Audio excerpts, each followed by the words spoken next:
कि अब की पवन सिंह तरकार करे जिया कि अब की पवन सिंह तरकार करे जिया बबुआ हमारे दुलरुआ हमारे कि बबुआ हमारे दुलरुआ हमारे कि अब की पवन सिंह तरकार करे जिया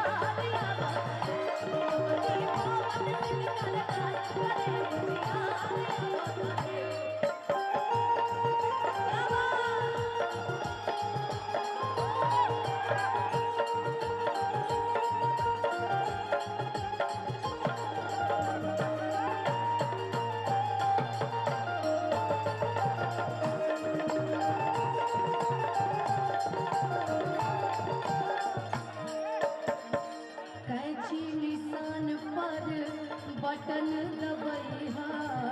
अपन पवन जी के भैया हो जितैया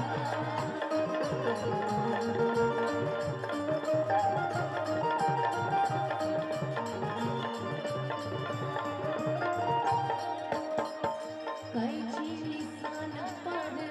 बटन दबैहा अपन पवन सिंह के विजयी बनैहा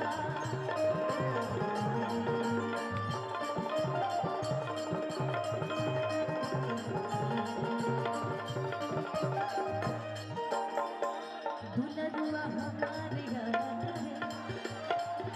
दुलरुआ हमारे बेटवा तो हारे बतरे दुलरुआ हमारे बतरे बेटवा तो हारे बतरे कि अब की पवन सिंह तरकार करे जिया अब की पवन सिंह तरकार करे जिया कि अब की पवन सिंह तरकार करे जिया पवन सिंह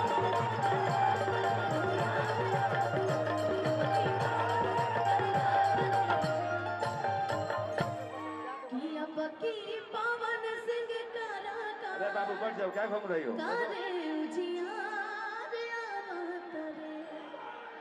एक बार